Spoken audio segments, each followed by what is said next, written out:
வருவாய் இயேசு வண்டையில் என்று அன்புடன் அழைக்கின்றாரே.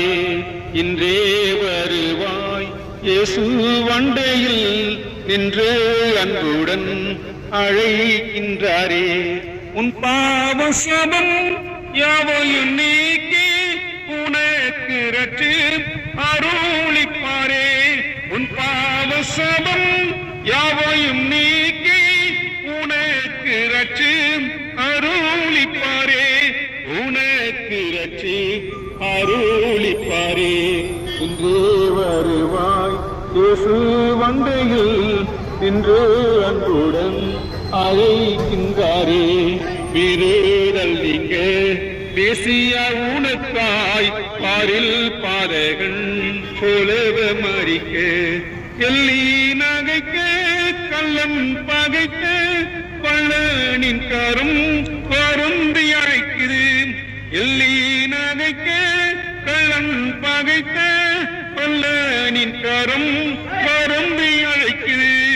பள்ளனின் கரும் வருந்தி அழைக்குது. இன்றே வருவாய் இயேசு வண்டையில் நின்று அன்புடன் அழைக்கின்றாரே. கிறிஸ்துவுக்கு அன்பான சகோதர சகோதரிகளே, இன்று ஒரு ரட்சணை நாள். இன்று கர்த்தராகிய இயேசு கிறிஸ்துவினுடைய வார்த்தைகளை சொல்வதற்காக தேவனாய் கர்த்தர் அடியேனை முன்குறித்திருக்கிறார். இந்த வார்த்தை கேட்டுக்கொண்டிருக்கிற அன்பு சகோதரனே, என் அன்பு சகோதரியே, உன் வாழ்க்கையில ஒரு நல்ல சமாதானம் வேண்டும் என்று சொன்னால், உன் வாழ்க்கையில நல்ல ஒரு சந்தோஷம் வர வேண்டும் என்று சொன்னால், இயேசு கிறிஸ்துவுடைய அன்பை நோக்கி பாருங்கள். இயேசு கிறிஸ்துவார் உனக்காக அவர் ஜீவனை கொடுத்தார். அவர் ரத்தத்தினால அநேகருடைய பாவங்களை போக்கினவர். இயேசு கிறிஸ்து தான் ஒரு மாத்திரம் தான் உலக ரட்சகராக இருந்து அநேக பாவங்களை மீட்க வந்த இயேசுனுடைய தயவை நீங்கள் நோக்கி பாருங்கள். 1 யோவான் 1ஆம் அதிகாரம் 7 சொல்லுகிறது, அவர் ஒளியில் இருக்கிறது, நாம் ஒளியில் இருந்தால் ஒருவர் ஐக்கியப்பட்டிருப்போம். அவருடைய குமாரனை இயேசு ரத்தம் சகல பாவங்களை நீக்கி நம்மை சுத்திகரிக்கும் என்று சொல்லும். சகல பாவங்களை நீக்கக்கூடிய வல்லமை இயேசு கிறிஸ்து ஒருவர் மாத்திரம்தான் இருக்கிறது. அவருடைய குமாரனை இயேசு ரத்தமானது சகல பாவங்களை நீக்கி நம்மை சுத்திகரிக்கிறது என்று சொல்லப்படுகிறது.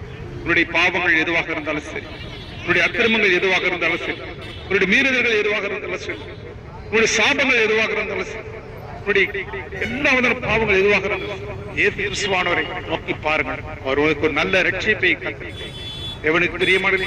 இதே 1 யோவான் 1ஆம் அதிகாரம் 9 சொல்லுது, நாம் நம்முடைய பாவங்களை அறிக்கிட்டால் நம்முடைய பாவங்களை நமக்கு மன்னித்து எல்லா அநியாயத்தை நீக்கி நம்மை சுத்திகரிப்பதற்கு அவர் உண்மையும் அவர் நீதி உள்ளவருமாய்